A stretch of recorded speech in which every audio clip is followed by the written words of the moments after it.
iskreno sem hvaležna, da si izbrala v bistvu moj podcast za iskren in odprt pogovor, ki lahko marsikatero žensko inspirira v izgubi in bolečini, za katero vsak starš upa, da je ne bo nikoli doživel. Ampak zares danes na nek način praznujeva. Praznujeva 25. rojstni dan tvoje hčerke, ki je žal ni več med nami. Kaj je v bistvu pravzaprav bilo? Kako se je vse skupaj začelo? Kakšna je bila Katja? Vse me zanima. Najprej hvala, da si odprla prostor. Da si odprla prostor za to temo, ki za mnoge predstavlja še velik tabu, strah. In nekako ta zgodba s Katjo se je začela tako, da začnemo ljudje sprejemati smrt na drugačen način. Da smrt ni konec, ampak samo, da spremenijo obliko, da samo slečejo svoje telo in se spremenijo v drugo obliko, in ta oblika je ljubezen. In Katja me uči in me je naučila največje, kar je lahko, in to je brezpogojna ljubezen. Prvo do sebe, potem pa še do drugih. In da širiš to svetlobo in to ljubezen navzven. Kaj se je zgodilo? Ja, Katja je 16. septembra 2021, oziroma 15. septembra sem dobila jaz njen klic. In je rekla: mami, jaz se grem cepati. Ona je takrat s 1. septembrom dobila službo za nedoločen čas. Ta služba je bila na Igu. In ker sem jaz takrat prebolevala raka in v bistvu sem bila glih na kemoterapijah, in ona je takrat v bistvu z Lejo, sta bile dogovorjene, da me vsak drug dan ali vsake 2 dni, ne vem, kako smo bili že dogovorjeni, da hodita k meni, da mi pripravljata zajtrk, kosilo, me spremita na WC ali kakorkoli, ker sem res rabila pomoč. Leja je sestra. Leja je sestra, hčera ta starejša. Tako. No in takrat je bilo v bistvu prepoved, oziroma ja, takrat nisi smel iti niti na avtobus, niti nikamor, če nisi bil cepljen, oziroma če nisi bil testiran. In na Igu takrat ni bilo za testirati, je bilo samo cepilno mesto. In ona mene pokliče in mi je rekla, da pač ona ne more drugače do mene priti, kakor da se gre cepati. In ona se je odločila, sprav mami, jaz sem se odločila, da se grem cepati. In jaz sem tisti trenutek, je mene, kot bi nek nož, ali ne vem, sploh se ne spomnim, kakšen predmet, meni srce razklal na pol. In sem mi rekla: Katja, ne bo v redu.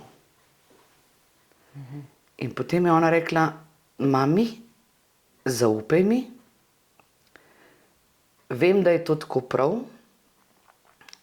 ne sekiri se, ker je vse tako, kot mora biti. In jaz sem pol vdihnila in sem rekla: ok, Katja,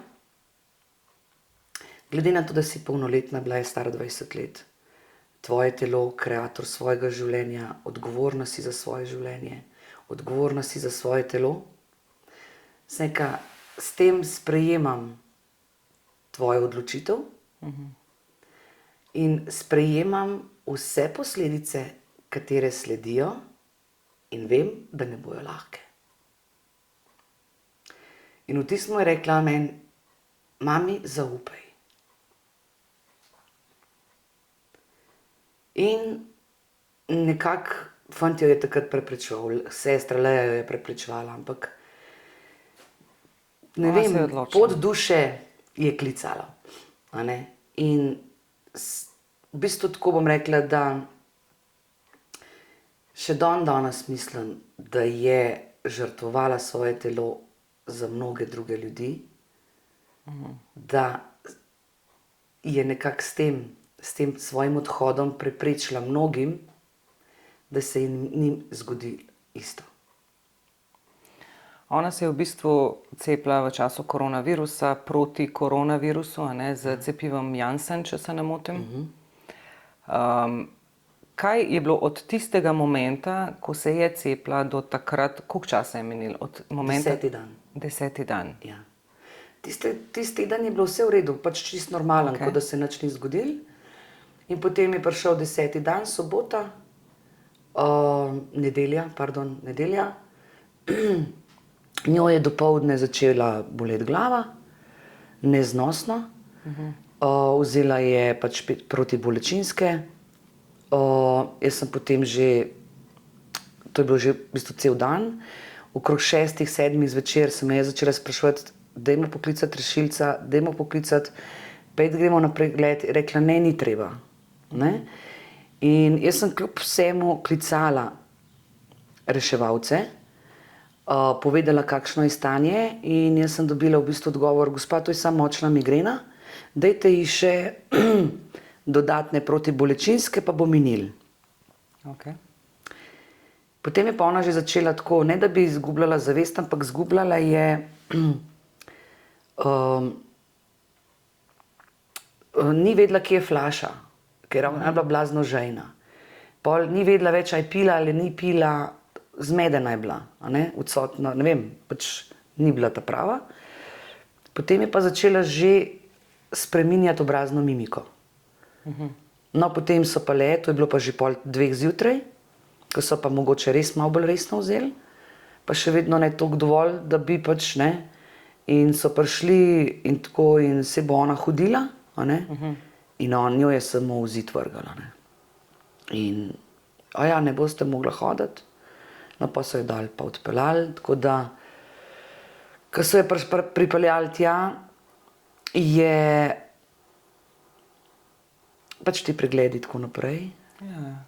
Še vedno niso vzeli čisto resno, še vedno so mislili, da je to samo navaden glavobol. A pa so vprašali v tistem momentu, a je bila cepljena? Ne. Nikoli? Ne. Aha, okay.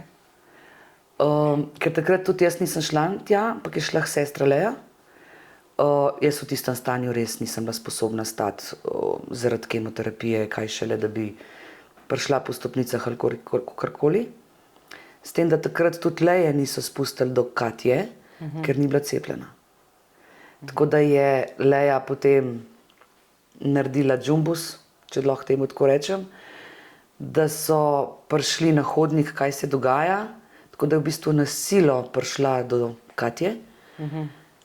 In takrat je bila pa Katja glih na slikanju. In je prišla iz slikanja in je videla, da je Katja čisto spremenjena. Poslala mi je message, mami, tole je zelo hudo narobe. Katja ni več Katja. In pol je šla noter v ordinacijo in Katja je bila že v komi. Takrat je padala že. In potem je ona samo malo, Leja jo je klicala, in ko je odprla oči, je rekla, nekaj je z mano narobe. Pa je padla v komo. Mislim, ne vem, kako bi temu rekla. Ja, ja. In potem je spet prišla nazaj, v bolnici bom ostala. In je spet dol padla. In pol je bilo vprašanje še, a je Andraž prišel, to je bil njen fant. In pol je Leja rekla, da ne more še priti, ker ne more priti, ker ni cepljen, ker ga ne bojo spustili do nje. In v tistem je padla pa zavedno v komo. Tako da potem so jo pa še dodatno oni dali v komo. Ja. In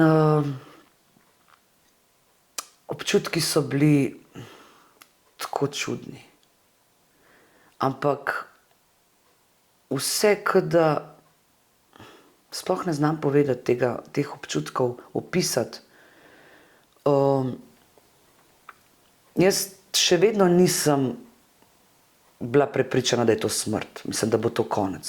Pač, ok, si tam je pač, bo že malo, bojo poštimali, pa bo ona. Ja. No, nakar dopoldne jaz z Lejo sva bile na kavču in mene nekaj zadane. Neka svetloba, nekaj taka modrikasto bela svetloba. In meni se film odvrti od tistega trenutka do njenega rojstva. Vse. Okay. Do popadkov, prvih popadkov, nosečnost ne, ampak samo porod. Ne, do začetka poroda.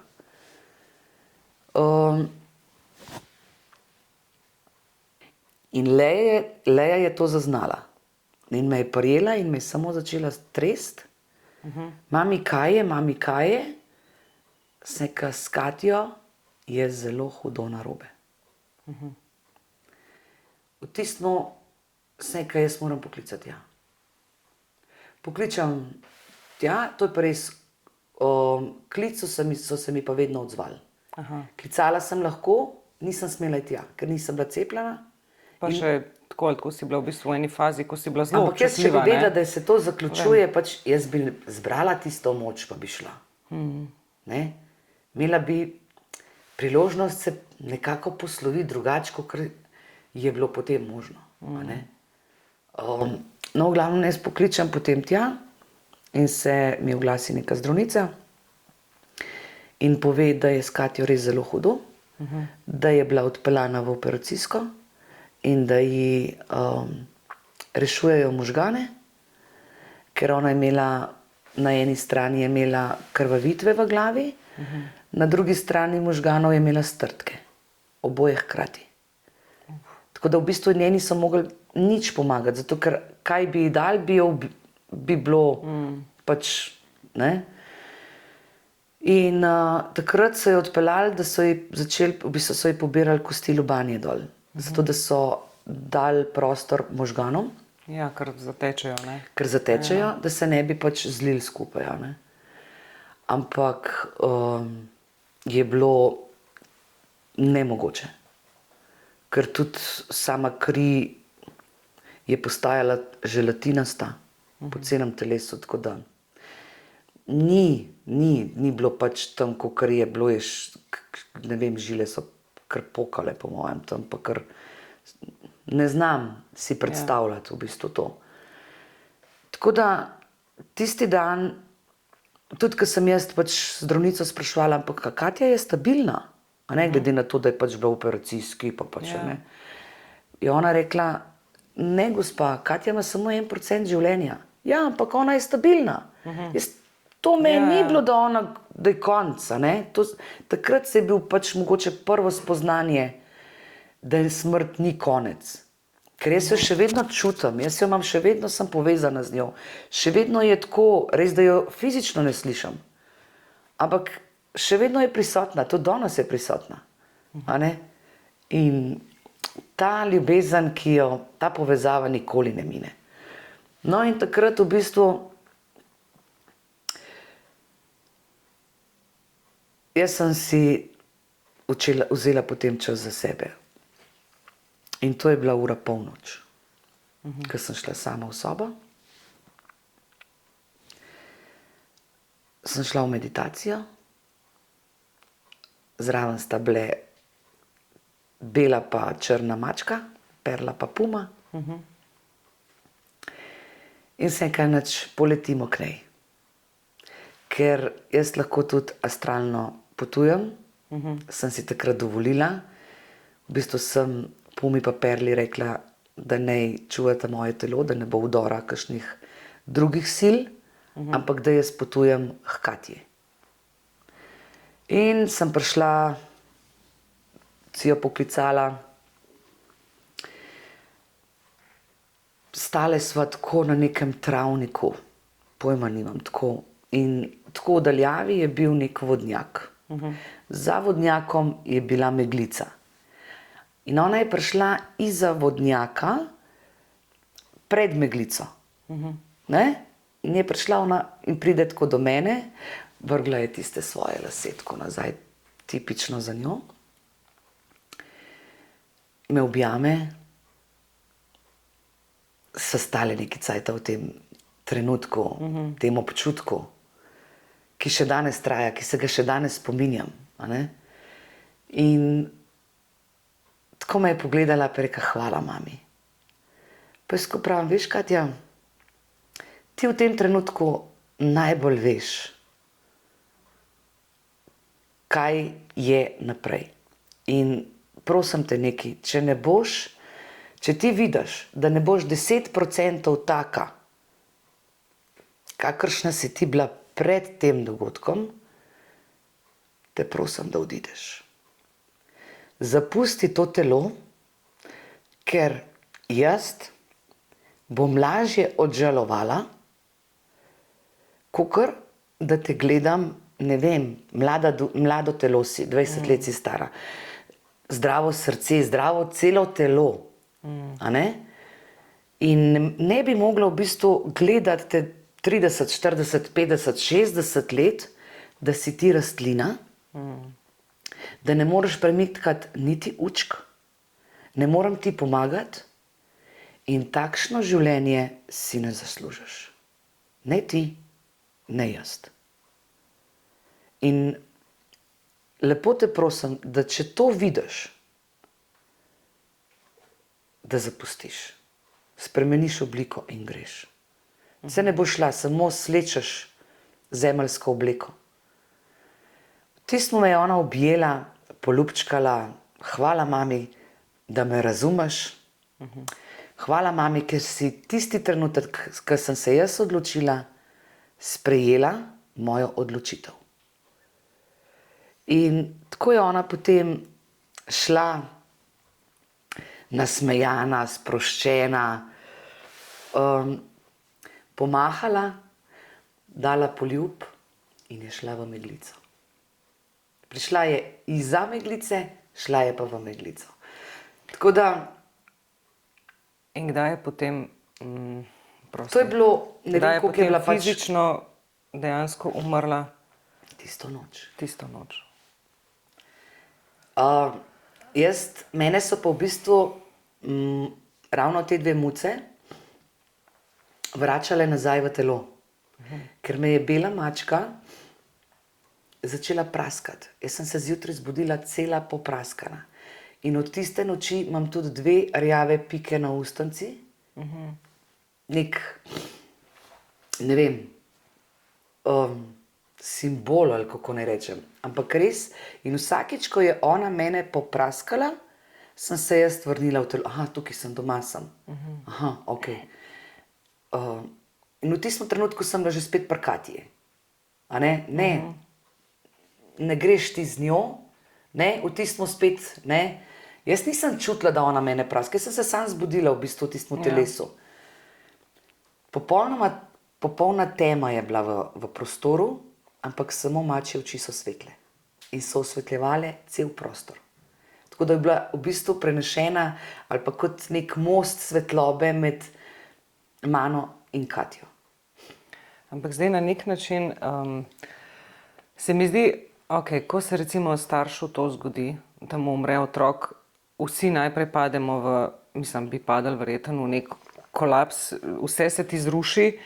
Ti se mi pa zdi, da si že takrat drugače gledala na smrt. A je to zaradi tega, ker si tudi ti v bistvu preživljala raka in tako naprej, si se zdravila in si mogla iti vseeno v neko drugačno zavedanje smrti, ker se mi zdi, ko se ti zgodi neka bolezen, ne, greš v neko drugačno zavedanje smrti. Se pravi, to ni zame konec, ampak je začetek nečesa drugega, ne. In se mi zdi, tako kot razlagaš, ti si šla v bistvu že preden se je Katji to zgodilo, v neko zavedanje smrti, samo obliko spremeniš.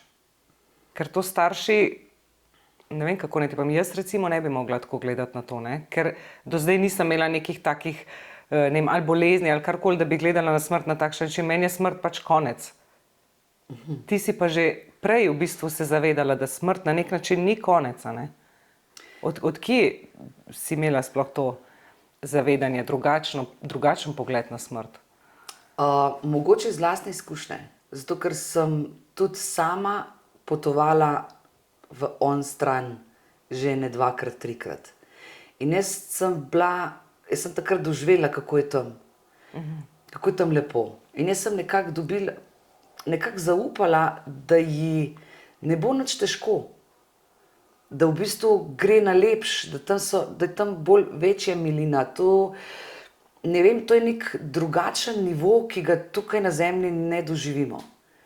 In mogoče sem že jaz tudi takrat to doživela kot dušo, da je ta prehod mogočen, da ne rabimo fizičnega telesa, da mi prehajamo čez ta most, malo sem malo kaj, ampak enostavno ta oblika je drugačna, samo da pač njena odločitev je bila, da je žrtvovala sebe, ker tako je, ne prihajajo na zemljo samo živali, da se žrtvujejo naprimer za hrano, da mi nismo lačni.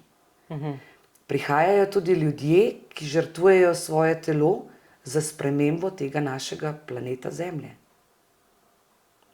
Katja je spremenila pri covidu, a ne, to se pravi, je rešila veliko ljudi, mladih, predvsem mladih. Ampak rešila na način z zavedanjem, s tem, da se je v javnosti začelo govoriti, da cepivo Janssen ni tako nedolžno, ali na kakšen način v bistvu? Ja, zato ker v bistvu takrat s tem cepivom sploh ne bi smeli cepiti mlajše od 40 do 50 let. Okay. Ne? In takrat so v bistvu nekako, ker so nas zaprli, ker so v bistvu omejili in avtobuse in vse, so nas prisilili, mnogo mladih. Ne? In tukaj v bistvu, ker je naša Katja bila taka, ne, je ona izbrala to pot, ker mora biti pa, vseh je prej že tudi umrl, ampak niso si, nekako si niso hoteli priznati. Mogel je umreti popolnoma zdrav, mlad človek. Zato, da se je v bistvu, da so se ljudje tudi začeli zbujati, da so ljudje začeli ozaveščati, da tukaj pa res mogoče nekaj ne štima. In naša Katja je pač izbrala to pot. Zdaj, če se vrnemo, mogoče Tatjana, malo sem v tisti moment, ko si izvedela, da dejansko Katje ni več. Razumem, da si ti imela drugačen pogled na smrt, ampak vseeno, kako starš doživi tisti moment, ko ti zdravniki ali te pokličejo ali ti povejo, da pač tvojega otroka ni več? Šok, definitivno je to šok. Saj se v bistvu tisti trenutek sploh ne zavedaš, kaj se dogaja, samo greš. Ne? Mene tisti trenutek, če bi nekdo na hitro vprašal, kako mi je ime, se ne bi vedela. Pač sesuje se ti, zruši se cel sistem, cel sam se zrušiš. In jaz sem se v bistvu, jaz sem imela tako močen stik s Katjino dušo, da me je to držalo. Ona je meni dejansko v tistem trenutku, ker sem jaz to sprejela, začela je ona delovati in ona je meni dajala napotke. Ne vem, ne znam to povedati, kako je to izgledalo. Ona me je vodila, Lea me je vodila in nekako poslušaš, kot da si voden. In tudi, naprimer, ko so povedali, da je Katja pač res mrtva, da se lahko pridemo posloviti, jaz sem prišla tja in smo imeli sestanek, da je pač povedal, da je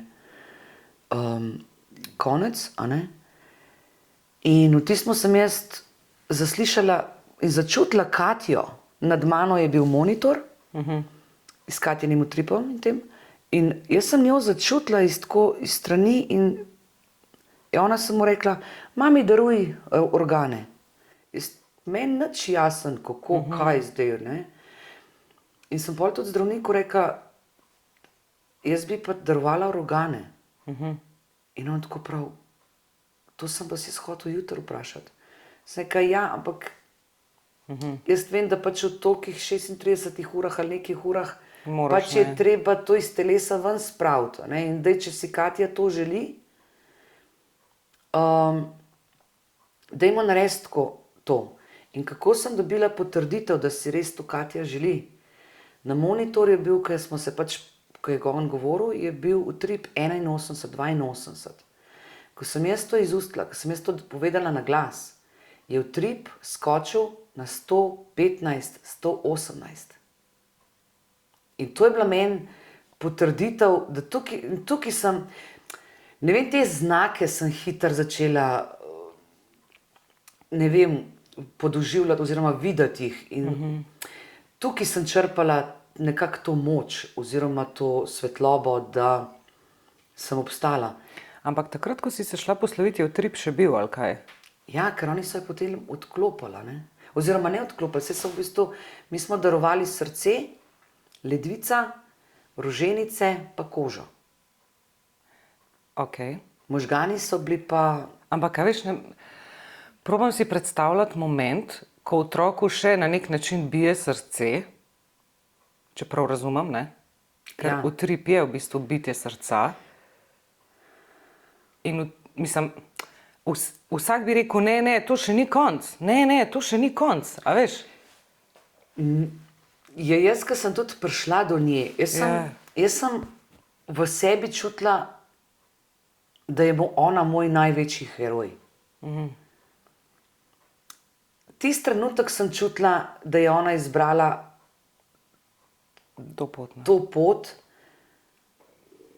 da pomaga drugim, oziroma ne vem, kako naj temu rečem. In meni je bilo tako, tudi ko sem se prišla jaz od nje posloviti, ona me je stisnila za roko. Ona je potočila solzo. Ona je takrat še bila, čeprav je bilo že zdravstveno, ne? V tistem trenutku in to slovo ni bilo slovo, ker jaz to slovo še danes ne čutim, da je bilo slovo. Ta povezava, ta brezpogojna ljubezen med nama je bila toliko močna, da mogoče tudi to, da sem jaz že prej v življenju imela določene stvari, ker sem se naučila po tej poti hoditi in se potem na tej poti znajdeti. Okay. Kako pa je sestra oziroma tvoja druga hči doživela to smrt? Ja, Leja je bilo bolj strah za mene, a ne, kako bom jaz. In ona ni še začela v bistvu čist žalovati, da bi ona to... Ona gleda bolj na to, na ta način, kako jaz reagiram, kako se jaz počutim, ne. V bistvu Leja je to svoje žalovanje je šla tudi skozi z mano čez žalovanje, definitivno, da je šla. Ampak nekako tisto iskro je ona potem našla v svojih otrocih. Ima hčerko, ima sina in to zdaj nekako Katja ona ravno tako čuti, sta povezane, a ne? Ampak skozi njiju prihaja ta pritok Katjine energije. Kjer moment ti je bil v bistvu najtežji? Kjer moment žalovanja, ker žalovanje ima več faz, a ne? Kjer moment je bil najtežji? A to sprejemanje, ali zares žalovanje, ali moment, da zdaj fizično več tega telesa ni? Kjer del ti je bil najhujši ali pa najtežji v bistvu za česiti? Najtežji je bil fizični del, zemeljski del. To se pravi, da telesa ni več, da jo ne morem več poklicati po telefonu, da ne morem slišati več njenega glasu, da jo ne, ta dotik, to najbolj manjka. A ne, zato, ker tudi, ko se je to zgodilo, ko je moje telo žalovalo fizično, ne, jaz sem občutila fizične bolečine. Tudi tisti trenutek je bilo tako, kot da bi nekdo prišel in bi mi na živo potegnil srce iz telesa in maternico. Jaz sem prav čutila fizično, da to krvavi, da so to žive rane, odprte rane. In to je bilo najhujše. In takrat v bistvu, ko je ta bolečina prišla, sploh maternice, takrat se je začelo zdravljenje, zdravljenje nosečnosti. Kot sem prej omenila, ne, pri Katji, ki je umrla, je šlo do poroda. Porod je šlo, ampak nosečnost pa ne. In takrat se je začela pa zdravljenje nosečnosti. Se pravi, jaz sem Katjo čutila v fizičnem telesu, jaz sem čutila Katjo, kako brca. Tisti prvi njen brc, kako je ona se premikala, kako se je vse, jaz sem to v živo podoživljala. Moje telo se je to popolnoma vse spomnilo. Trenutka in časa. Okay. In to je bilo, kako zdaj razložiti telesu, pa telo pomiriti. Saj so bile spet to faze in ta faza v bistvu še danes pride, vse te faze se menjajo, a ne? Tako da ta del je bil res grozen. Okay, prav je, da čas celi rane. Kako ti gledaš na ta stav, ki ti ga nekdo reče, se bo čas za cel rane? Malo nervozna postanem, ker sploh ta se bo. Kaj pa bo? Ja. A bo Katja nazaj prišla? A bom jaz s Katjo 25. letnico njenega življenja praznovala s torto, z njo prisotno? Ne bom. Tukaj, v bistvu tako je, lahko pride samo do butastega vprašanja in butastega odgovora. Odgovora pa itak ni. Ja. Vsak doživlja izgubo na svoj način. In ni samo smrt izguba. A ne? Mi lahko izgubimo, ne vem, hišo, službo, stanovanje. Pač ravno tako začne to žalovanje.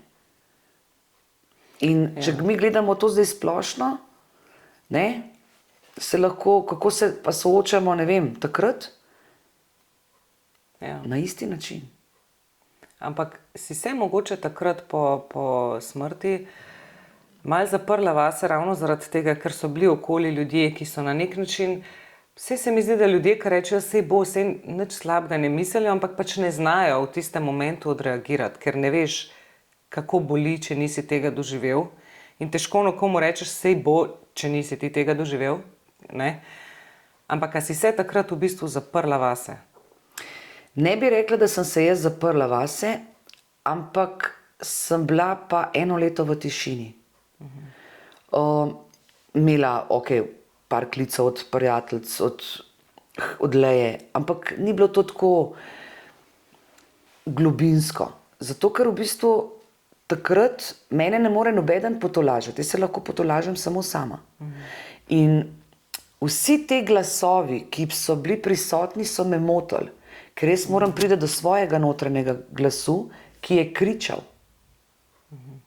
In je tako kričal, da ga nisem razumela, kaj kriči. In jaz sem mogla sebe umiriti, da sem ga sploh slišala. In to se do tega lahko pride samo, če si v tišini.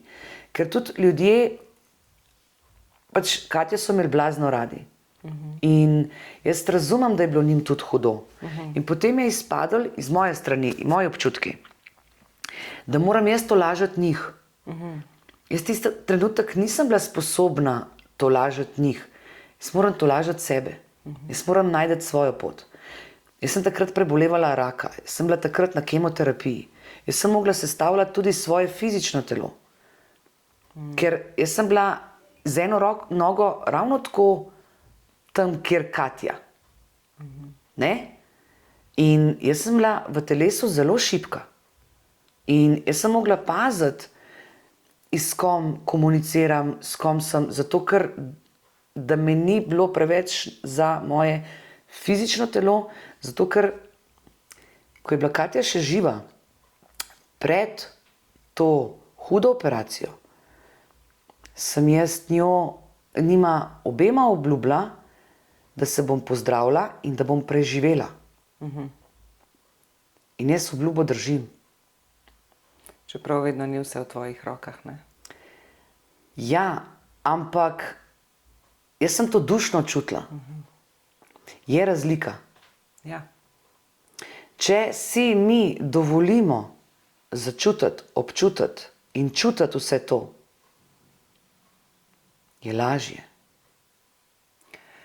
Ti v bistvu si zdaj na pragu tega, da izdaš knjigo o svojem življenju, o tem, kaj se ti je v bistvu zgodilo, kako je smrt otroka vplivala na tebe in tako vse. Kaj je v bistvu tvoje sporočilo na kratko v tej knjigi, ki ga želiš svetu dati? Ja, v prvi vrsti je ta knjiga nek poklon oziroma darilo naši Katji, naši svetlobi, naši luči, za njen 25. rojstni dan. Kaj ta knjiga govori? Govori o hvaležnosti, govori o ljubezni, da smrt ni konec, ampak samo spremeni obliko. In da na prvem mestu ne smemo pozabiti nase. In zbuditi in najti v tisti največji temi, v tistih največjih, ne vem, trnih, najti tisto kanček svetlobe, kanček upanja in zaupanja vase.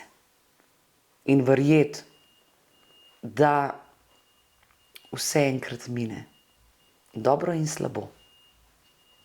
In se povezovati in občutiti in si dovoliti vse občutke, in jezo, ne? In žalost, solze, ker to ni šibkost.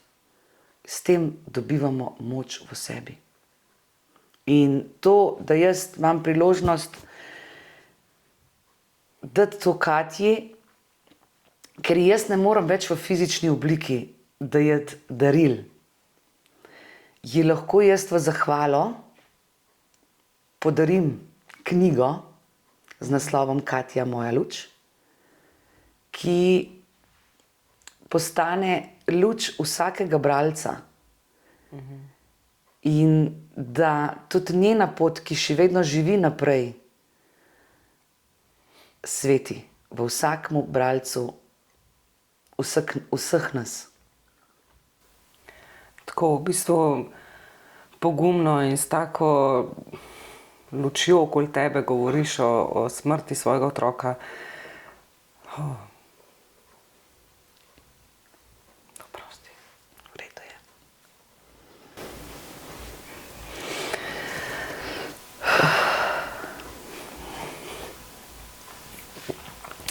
Kaj bi v bistvu svetovala vsem staršem, ki so na nek način v enaki poziciji, kot si ti, kako naj grejo čez to, da ne bojo v neki fazi samo razmišljali, zakaj se to meni dogaja, ker pride do tega momenta, ne? Zakaj se je to meni zgodilo, zakaj se je to mojemu otroku zgodilo. Kako naj grejo v bistvu starši čez to žalovanje, da bo, kolikor se da lahko, ne? Kolikor je sploh možno, lahko. Najlažje, da občutijo to brezpogojno ljubezen, ki tli med otrokom in mamo. Ker takrat, če brezpogojna ljubezen sprejema, ne obsoja, in če imaš ti to osebo res brezpogojno rad, mu dovoliš in sprejmeš njegovo odločitev, ne glede na to, kako se je ta dogodek zgodil. Ne? Vsak ima svojo zgodbo odhajanja. A ne? Ampak da če mi ljubimo to osebo brezpogojno, dovolimo to in sprejmemo to situacijo tisti trenutek. In sprejmemo to, da je bila to njegova pot. Naša pot je pomembna. In mi smo tisti trenutek pomembni, kako mi naprej korakamo po tej poti. Kako bomo mi v bistvu, naša odločitev je ta, ali bomo zdaj jokali, pa bili še 10-20 let, ali bomo, ne vem, kako črno gledali, pa krivili druge, pa iskali neke odgovore, ki jih ni. Vsi te zakaji bolijo. In če tisti trenutek začneš sprejemati, sprejmem, je veliko lažje. Jaz sem v bistvu iskreno res hvaležna, da sem bila tudi z tvoje strani izbrana, da poveš to svojo zgodbo, da deliš v bistvu z nami en delček tvoje knjige. Dejstvo pa je, da je v tej tvoji knjigi še mnogo tvojih zgodb, ki so se ti zgodile, in se mi zdi, da včasih si res jaz tako kot neki spraševalec, nek novinar ali pa voditelj, kakorkoli, sprašujem dostikrat, pa zakaj se temu človeku vse to zgodilo, ne? In ta moment sem imela prej, ko smo se pogovarjali, preden so se prižgale kamere, in prepričana sem, in tudi sama komaj čakam, da to knjigo vzamem v roke, da preberem, ker se pravim, imaš ti ogromno zgodb v svojem življenju. In prepričana sem, da si res lahko velika inspiracija marsikomu. Tako da hvala ti. Hvala tebi, res sem ti iz srca hvaležna, da si mi ponudila to priložnost, da lahko ta podcast podarim Katji, da ga sliši in da prižge luč vsakemu bralcu in samemu posamezniku, ker Katja je res luč nas vseh. Hvala ti. Hvala tebi.